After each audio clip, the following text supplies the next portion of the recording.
Grandma's put up 79 Yankee Bridge. 25, 79, do server ground thanks to Kilo. 2377 on Echo Kilo going somewhere around 597. 77, do server ground thanks to Lima Kilo 5 and hold short of Kilo 7.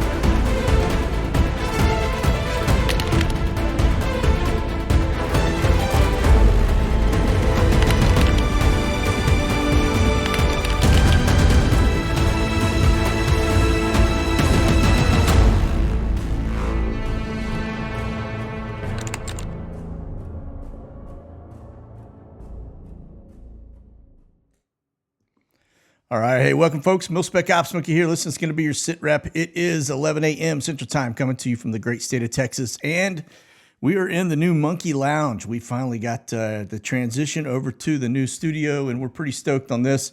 We got little quirks here and there we're going to have to work out, but for the most part, we've made a miracle happen over this past weekend. So, all right, let's do this. If you would hit that like, subscribe, bell for notification, always helps us out more than you can even imagine.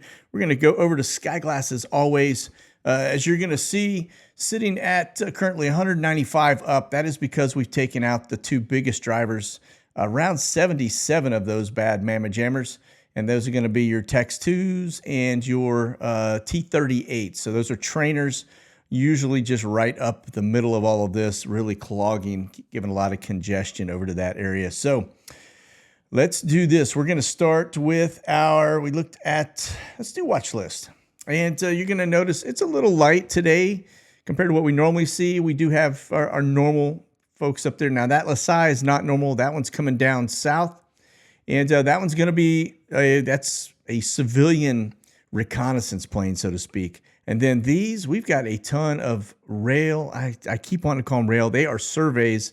We'll talk a lot more about that here in a couple minutes. But those are all survey companies. They've done some transitions over the past couple days to new areas. But again, it just is, pretty heavy up on the northeast of that. And then, of course, we had that little Venus flight, the blue and white. That is not going to be anything really to speak of. That's just a training flight. And then, of course, more stuff on the northeast coast. And, yeah, head down here, too. That's a little transition, that long leg from Jacksonville. It's a P8 headed northbound. Let's get over to Europe and take a look at that. We do have an R135. Of course, our German intel balloons gathering data on the citizens of Europe. Lock, stock, and barrel. Little E3 Sentry. It's going to be a NATO AWACS. That's up in the area. And then that R135, it's going to be Jake 11. And just getting a little look, probably over at Crimea, if I had to guess at it. And then Q4 drone, that's going to be Forte 12. That is up. Just notice, got the little pigtail where it took off out of Greece, climbed out. But notice that it is headed south and not north.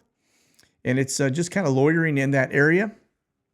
And you can see just hanging out. It's kind of sloppy turns, nothing major. Then, of course, look at the... that's going to be a low-level drone. It's not a big one like the Q4 or Q9, but that's going to be your drone activity right there to the north of Libya. And then this is going to be C-17, last 5 days. So this is since last Wednesday.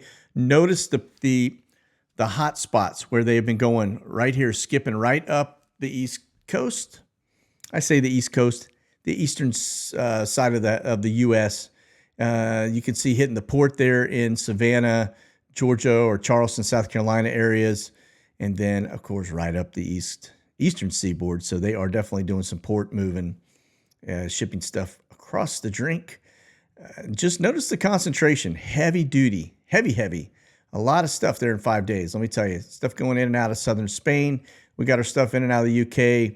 Heavy moves into Ramstein, Germany, and then spreading out down south over into Greece and Cyprus and that general area.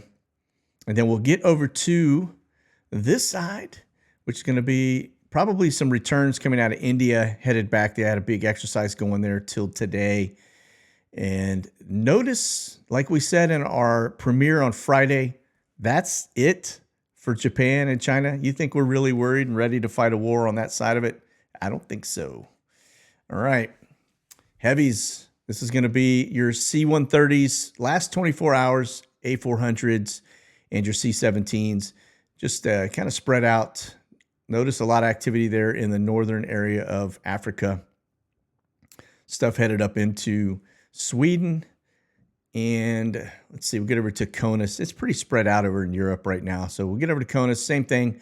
We do have, looks like a little bit of a surge there in the middle of the United States. Currently active too. That was just within the last hour or so. And then this is, like I said, it's pretty spread out. Got a lot of stuff going on, but not as heavy as it has been. But it's a Monday.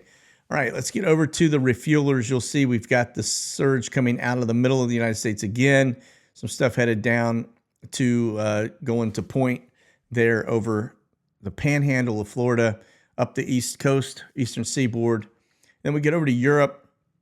Got a couple flights up. We've got, looks like the U.S. running some routes over the North Sea and up towards Sweden, past Denmark, and then over, that's going to be the Netherlands doing a little NATO air refueling there over Poland. They probably got air refueling duty at the moment. Now let's get into the sub hunters. We had some very interesting stuff going on over the weekend, but this, we start out there, you can see the English side, but notice right here, there's nothing showing. Yeah, we're going to talk more about that in a second, but there was a lot going on over the weekend, and these guys were all off radar. So there is something that has happened over there. I'm not really sure exactly what it is. We will probably hear eventually what it was, but then we've got our usual suspects up the East Coast. Again, these are going to be primarily P-8 Poseidon sub hunters. As you can see, headed up there from Jacksonville Naval Air Station, and then a little bit of stuff going on over Texas, which is a really interesting looking flight structure coming from sub hunters. That I found that interesting. That's almost what you would see with an R-135 or one of the recon birds. And some stuff happening up in Seattle. Now let's get this to bump over. We're going to go look at Japan. I was waiting to see if we had any sub hunters over Japan, but it doesn't look like anything at all. It's just kind of nothing. All right, so now let's talk. Well, wait, there is one, looks like down towards the Philippines. And then, oh, wait, let's head on down here to Australia. Get down under, and you'll see quite a bit of activity there coming out of the southern side, headed over to the east coast and to towards Perth over on the west coast. All right, now that's our sub hunters. Now this stuff, this is what was going on. And now notice there are two aircraft there in that picture. There were actually several aircraft that came in over the weekend. I'm going to hit pause for 1 second as we talk about that. Now, all of that purple looking squiggly line there just up here in the corner, that is actually a P-8 that was running a lot of routes over the area for a very long period of time, looking for something in the water. The exercises that were in the area were not in that area. They were further south and way further north, okay? So this, again, it got the same kind of call outs that we had. I have to look at the hex code closer to tell if it's the same tail number that was associated with the Nord Stream early on, but came in, did a little refueling stuff too. So again, we're going to push through this, and I will show you. So we continue on. There it is. Now that is Kaliningrad to the right. That's a Russian occupied location. That's a Russian port.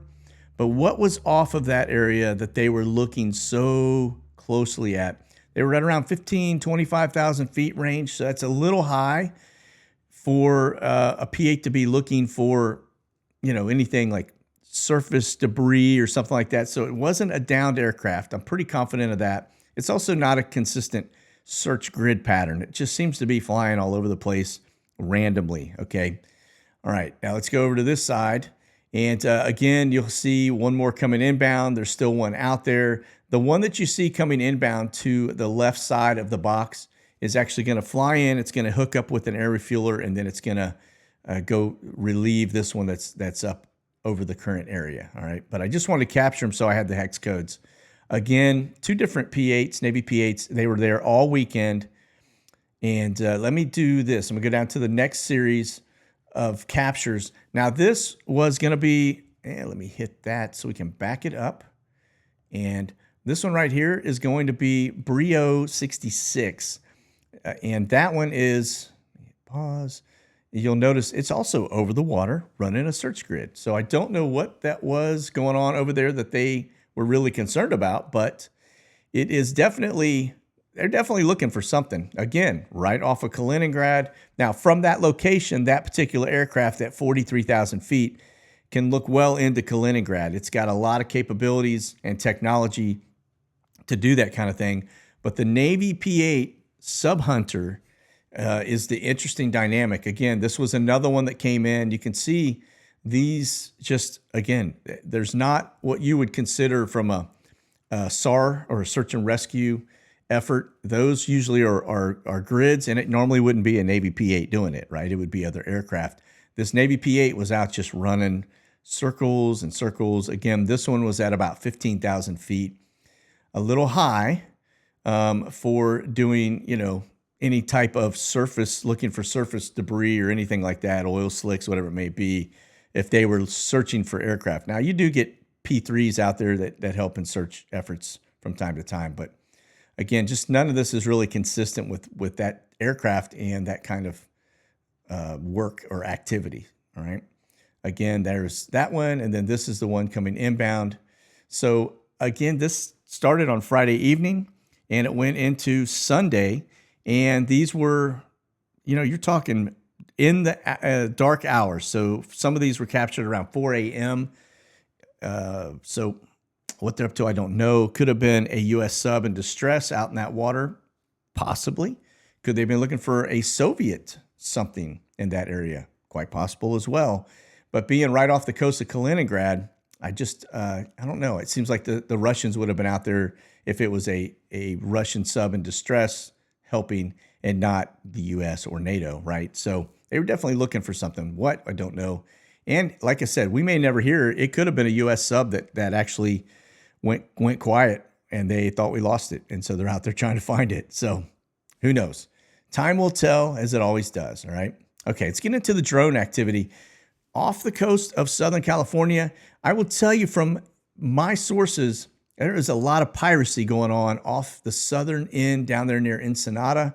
And, you know, that's cartel stuff. Notice the little one you can barely see. There is one there in the corner near Biggs Army Airfield. That's drone activity. That's going to be probably that British drone that was in the area.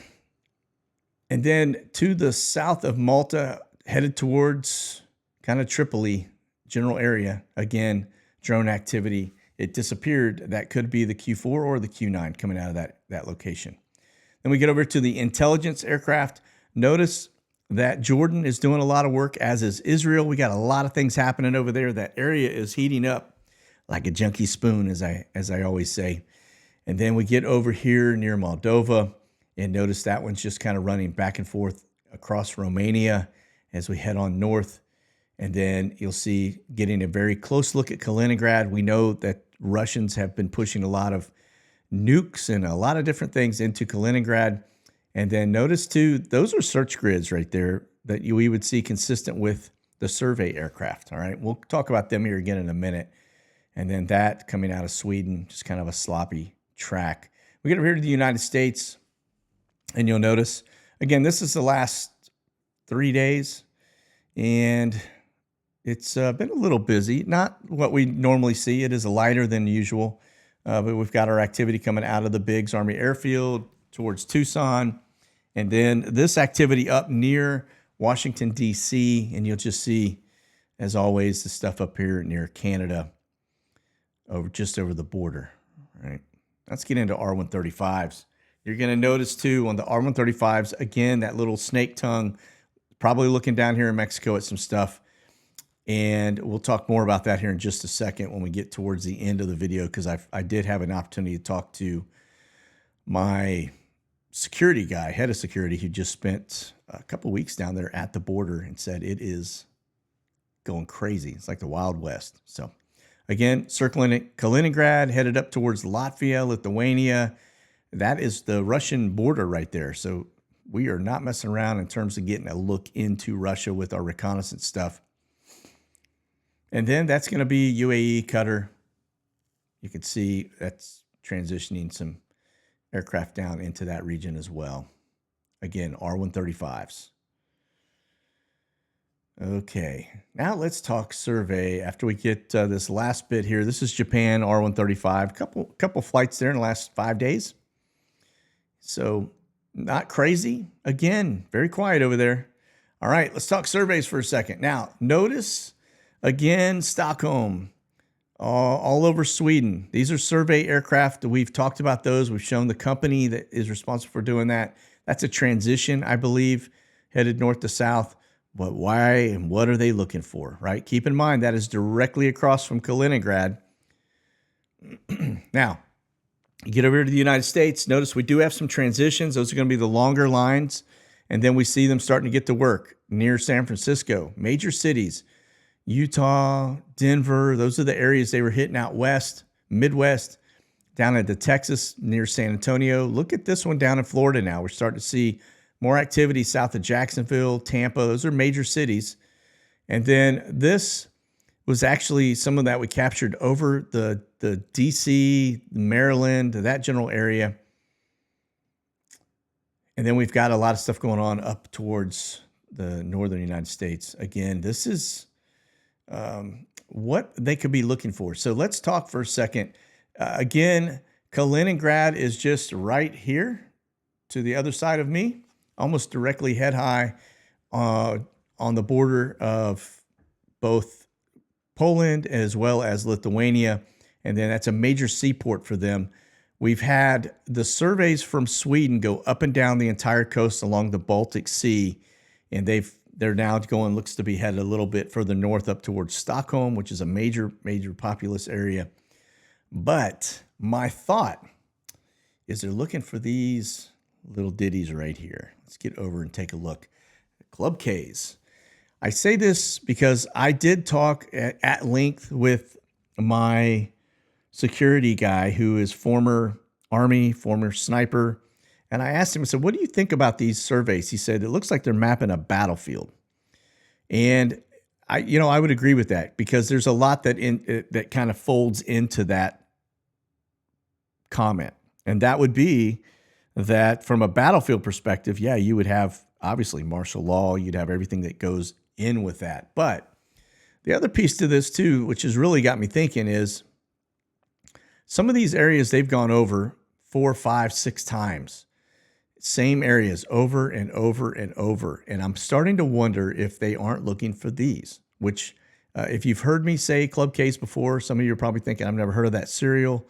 It is not a cereal. It is a shipping container that holds 4 missiles, right? They're cruise missiles that pop out of those tubes that you see sitting vertical, straight up and down. That thing is dormant. It's inert until it basically is activated, and it's remotely activated. So if you put those on a cargo vessel, you brought it into a port and it passed the port and you put it on a truck or a train or rail or something, you could put those all over the United States and you'd be very, very hard to detect.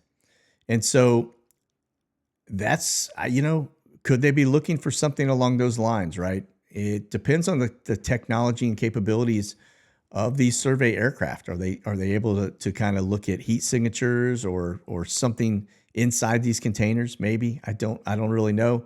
Are they just looking for containers that are out of place, right? What are they doing in this particular location that doesn't really match? Maybe. But this thing, if you put that inside the continental United States, and not just 1 or 2, but you put a multitude of them, that in essence is your modern day Trojan horse, because you've just let the enemy in through the gates. And when they launch, instead of being 18 minutes away from an ICBM coming into the country and having the ability to defend yourself, you're now probably sub 10, maybe sub 5 in terms of minutes that you could even react to this. They're probably going to be below radar, low altitude, subsonic, although they can go supersonic. And they're going to have targets already predetermined. So when they go active and hot, that tube's going to pop up and they're going to launch very quickly. They'll clear those tubes, and then at that point, it's a dead system. It doesn't really matter. Nothing really you can do to get it, replenished. And from a U.S. perspective, why even take out the target unless you knew that it didn't have all of its missiles launched?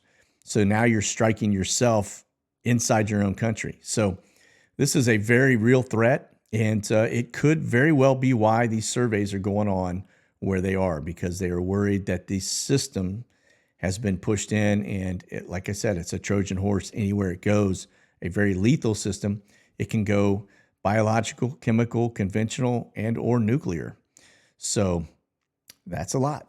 All right, let's move on from that. Let's get over here to this side of it. Let's get it. Sorry, let me hit the intro. There we go. Attaboy, Joey. All right. It is Monday the 24th. Doesn't look like he's doing much. I guess his normal lunch with Bob Marley. And I know a lot of people ask me why they call her Bob Marley. Word has it, one, she's a Jamaican. Two, she likes to hit the old hooch in the White House. So she probably got the munchies about right here. And so anyway, he gets his regular daily briefing. Looks like he puts his pants on, his jams, gets out of his jams. Maybe he's walking around in his jams, puttering around there about 9:30 in the morning Eastern time, and then wraps up today about 3:15. So it's going to be a long day for him. And I was joking. Okay, let's move on. Let's see how our dollar is doing. I don't know if you guys saw it over the weekend. I've been watching this pretty closely. We had about noon on Friday, it was starting to tank, and somebody came in and did a little induction, and it shot straight up to about 102 or so. And then it's since just continued to bleed down. So it's like having a nail in your tire. And, every couple of days, you got to put a little air in it, kind of the analogy that I would give. Let's go back 5 days, just kind of monitor. You can see this is at midday Friday, I think it was, spike. That's actually 09. There we go. It was about noon, I thought, roughly, that this spike took place. So you can see these spikes where they do start to come in, starting to tank. It was on a very big, rapid decline, and then boom, threw some cabbage in it there, and then it's continued to go down. It's actually hitting a low point now at 101.50, which if you go across the last 5 days, that's the lowest it's been in the last 5 days, at least. So let's go to the 30-day look, and you can see it is pretty, slowly coming down. So, all right, that'll get us ready for July when they go to the digital stuff on it. Okay. It's this booming economy here. Breitbart reports Bed Bath & Beyond has filed for bankruptcy. So I've never really been to the Beyond section, but I have been to the Bed and Bath section. And it looks like that is, they were talking about it for a while. And they released a statement on Sunday, basically that the company's 360 stores and its 120 baby stores will remain open as the company goes through restructuring. That's a pretty good sign of the economy, as well as all the other signs that we've been showing you. But this is just another data point for you, okay? All right, let's get into the NOTAMs. You're going to notice we got a lot of things going on here across the United States. Nothing really changing here. This is going to be your senior living center. This is going to be a permanent here as well. We've got this one up in North Dallas. That is going to be G.W. Bush. This is probably going to be, let me just click on it. Yeah, that's the Yankees and the Rangers. And that's baseball. And most of these little ones like that are going to be some type of sporting event location that they put the TFRs over. Little box there off the East Coast looks to be reserved. Doesn't say why. Same thing here. This has been there for a while. On this end, it's probably tied to, if I had to guess, my immigration or something along those lines. And these little danger boxes here. And then we get over here to the West Coast. Notice that that's down south. Same area where the drones have been flying, looking at stuff. Again, this is what I'm understanding is the cartel is actively basically conducting piracy on the high seas. So that's a whole different set of laws, by the way, when you start talking about out on the open water. And then check this one out. This is south of Iceland. I don't know what this is tied to. Exercise. So it's military activity area. And it looks like it runs to May 5th at 0800 hours. And the same thing here. Looks like they've got some activity still going on to the northern side of the UK. And then we off the coast of Spain And a lot of stuff going on between Portugal and Spain as well. I said Spain. This is France, by the way. Yeah, I guess it would be northern Spain. Okay. Then Ukraine, again, all of these just hot boxes. Now, this right here, we now have a box over the area that wasn't there over the weekend. Let me just see what this has to say. Okay, so it's starting today. It is now designated a danger area. This is the area that the P-8 was flying around, as well as the Brio 66 flight. So there, I'm telling you, there is something going on right here that we are trying to keep people out of that area. So this would be your military exercise stuff, not related, even remotely, okay? Again, this right here, Kaliningrad, is this is Russia, all right? And then Lithuania, we get up here to the northern side. Let me see if we got anything further north. Yeah, it looks like Russia's got some boxes up here as well. Doesn't look to be launch boxes or anything, though.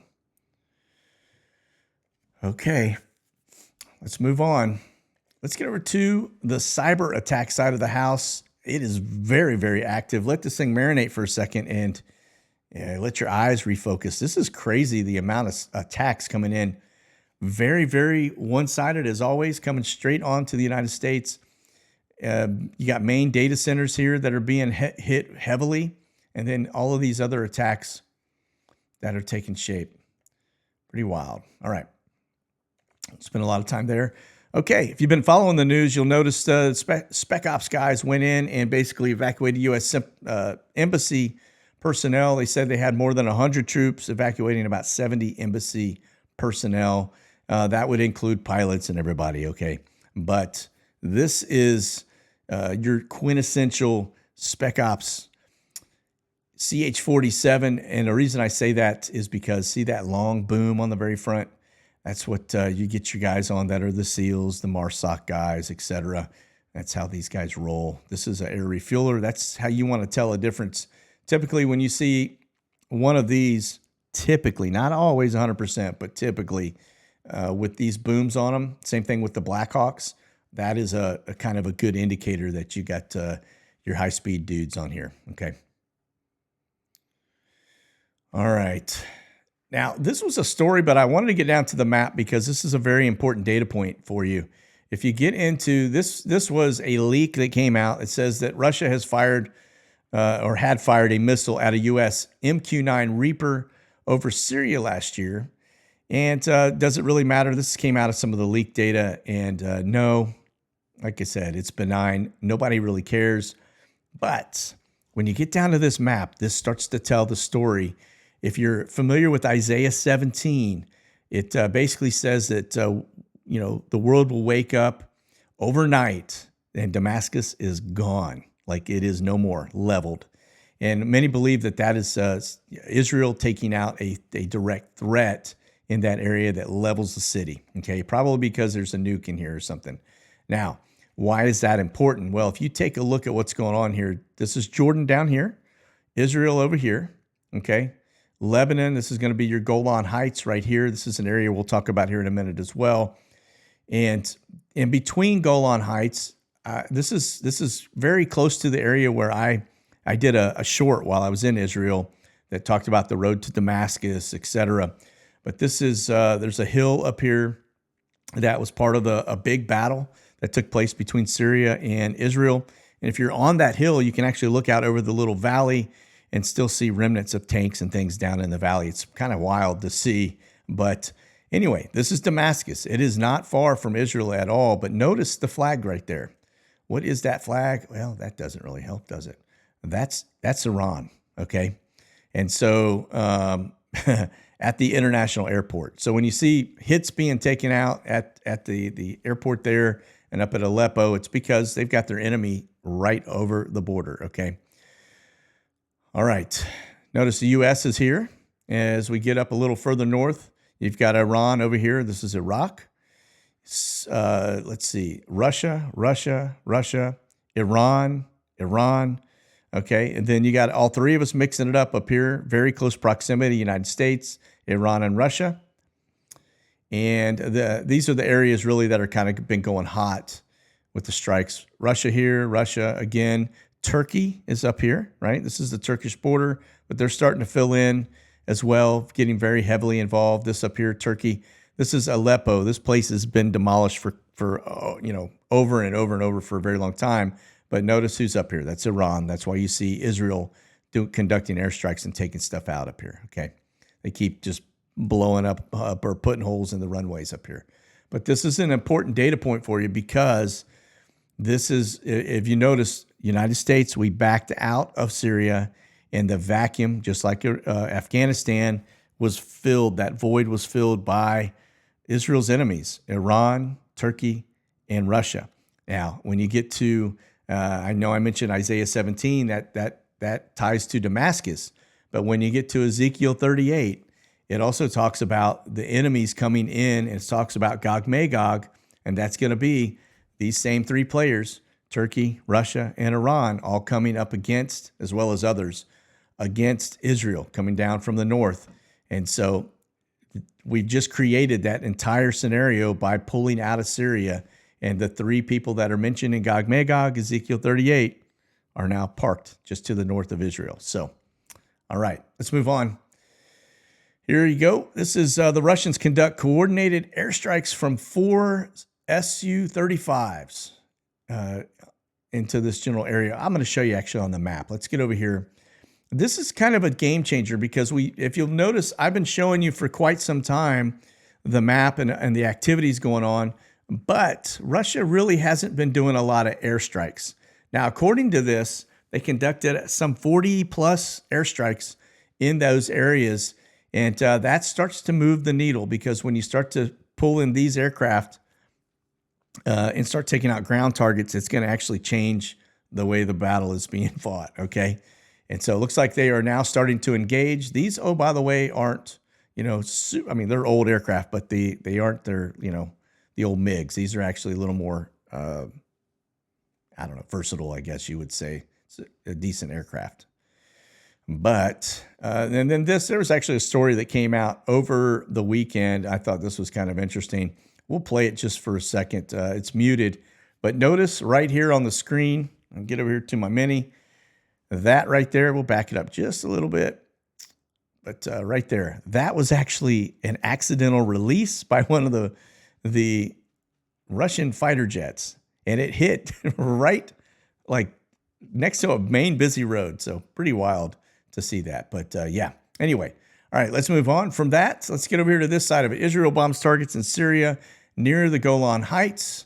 And that basically is, again, if we go back over to this one right here, and I was talking about the Golan Heights. Let's go down a little bit. You can see right over here in this corner, that's the area they're talking about. And that is a point of contention. And they were probably taking out, something tied to these guys. All right. Okay. Back to this one here.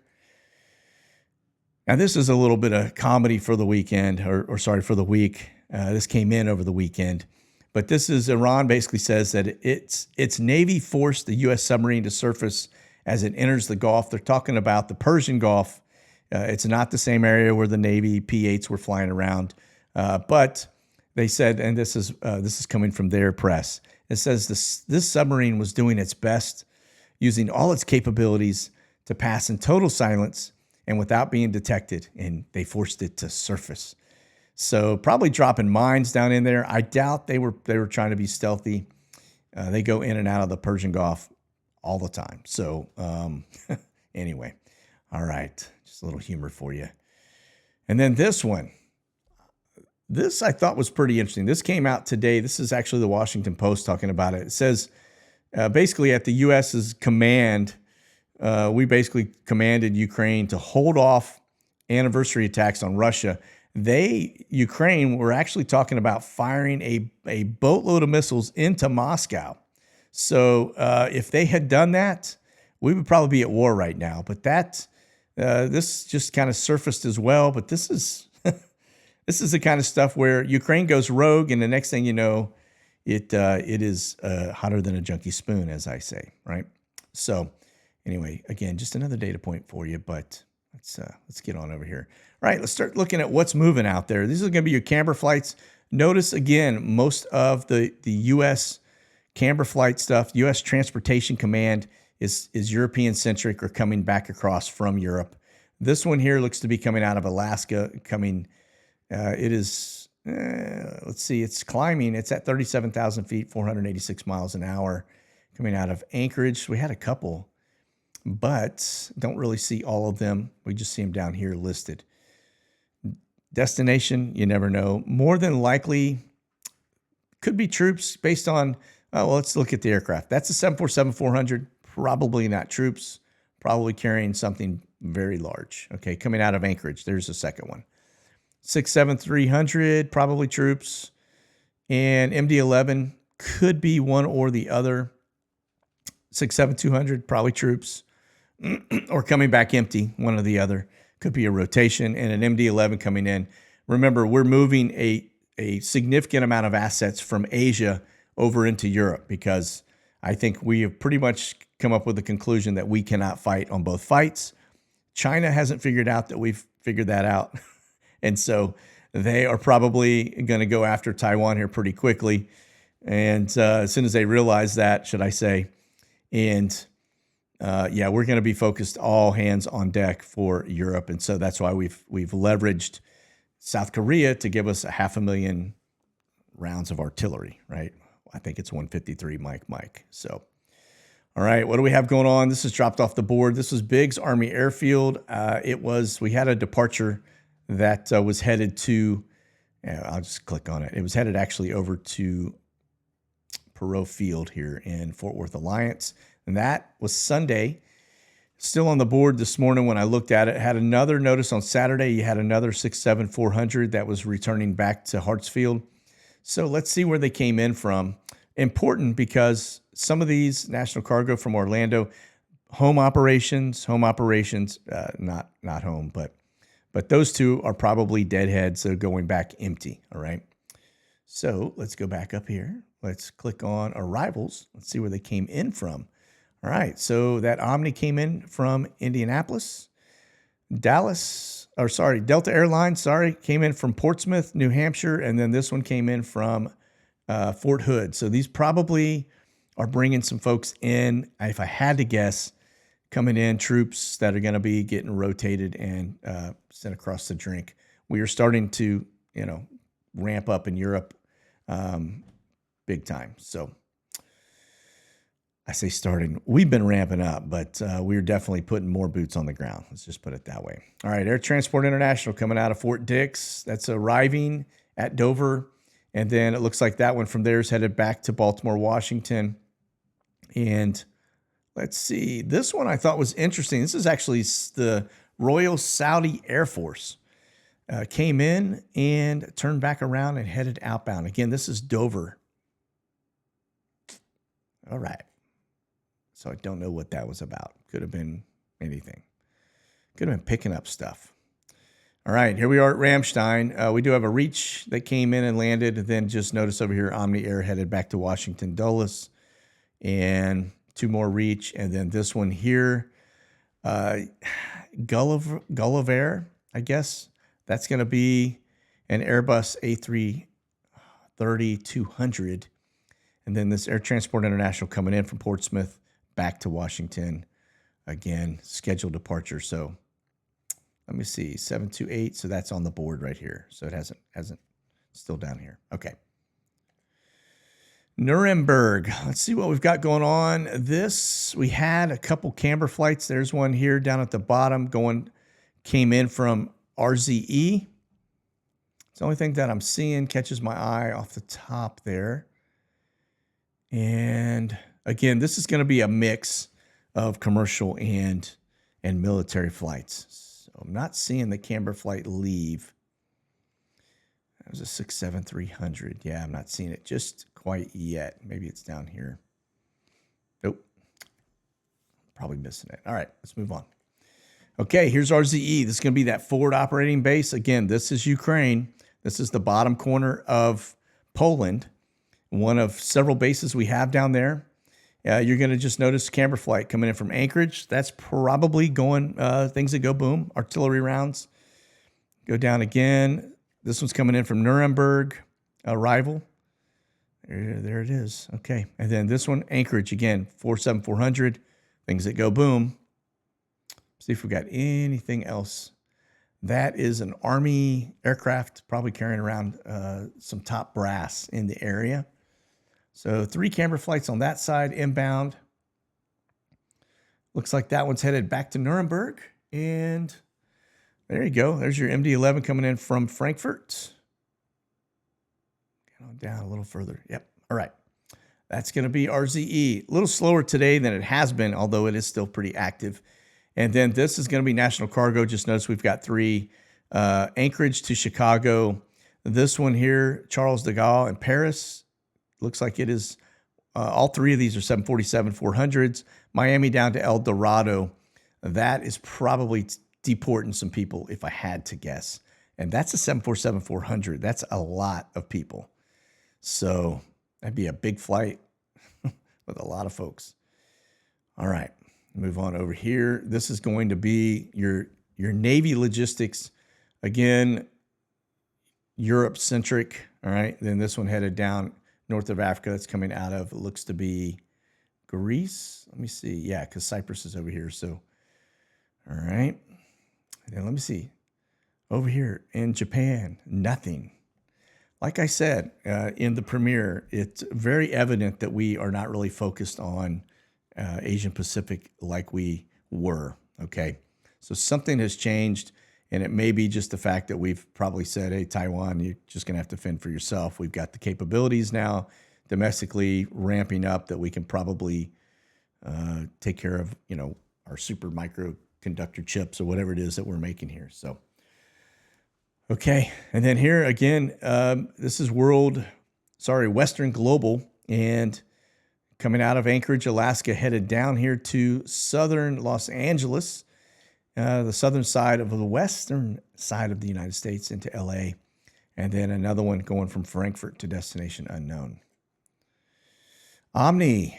Now notice Omni's going in and out of Puerto Rico. That's probably, these guys do serve many masters, so this is more than likely going to be immigrant related, although we have seen some C-17s rolling in and out of there recently in the last couple of days. But this one, notice it's coming out of what looks to be, let's see here, Savannah, Georgia, and then Fort Benning, Columbus, Georgia. Those 2 locations headed to California, and also California, 2 of them. And then another one headed, it looks like San Juan up to Biloxi, Mississippi, and then this one coming from Ramstein over. So this is probably troops, and all these others are probably either... yeah, probably immigrant related, if I had to guess, just because I saw where they were this morning. Maybe. All right, that's going to be your Brits coming out of Cyprus. Looks to be headed westbound. Don't know where they're headed. And then the other 2 look to be headed back to the UK, southern side of the Europe. And then this one headed south. Not seeing anything else from them on the board. Yeah, okay. That's actually Alaska right there. EIL up in Fairbanks, then headed home. So don't see that. Not even on, oh, there it is right there. Okay. So that's coming out of there as well. All right. That could be, that's an Airbus. Nah, it's probably troops. Okay. Now let's talk immigrants for a minute. I had an opportunity to talk to my security guy who was down at the border a couple weeks, and he's just getting back. And his observation, he said, it is exponentially worse than anything we've been seeing on the news or being reported. He said, it doesn't even, there's no comparison. The stuff that's going on down there, he said the cartel is super duper bad. And that like I said, it's the Wild West was his quote. He said, it is just off the charts bad down there in that area. So this, we don't really hear much about it. Now, I've reported the Swift Air. These guys, you can see them all coming from border towns headed southbound. All right. These guys, along with World Airways, I believe it is, are the ones that have kind of the lion's share of moving folks back down south. So they come across the border, they get arrested, and then they get sent back to their home country, okay? And that's what you see here are these flights. Now, this flight board is smaller than it has been in the past, so it may be a budget deal that they've probably maxed out, or they're pulling funds from something else. Remember also that there was an emergency that was signed by Trump that allowed them to fund the wall and a bunch of other things. Well, in the last 30 days, Biden killed that one. And so that took away a lot of the funding probably that was being used to get these people back across the border. So I do know for a fact that these flights are people that are being arrested and taken back, because we had eyes on ground that actually saw them being put onto the flights that we've tracked, and they were in handcuffs, all right, or constraints, okay? All right, listen, again, a lot to cover, a lot of things going on in the world right now. Just, we'll continue to pay attention to Europe. When it's going to go hot, I don't know, but I do feel like it is not far off. And the timing of all of that with the digital dollar and a lot of other elements, they could all kind of coincide. At least they have in previous wars where, one triggers the other. It's like the four horsemen, right? They're all interrelated. So, all right, listen, that's going to do it for today. I'll see you guys on Wednesday with the next SITREP and with the next Q&A for the members. So that's it. You guys be safe out there. Keep that powder dry and stay frosty. We'll see you soon. God bless. Monkey out.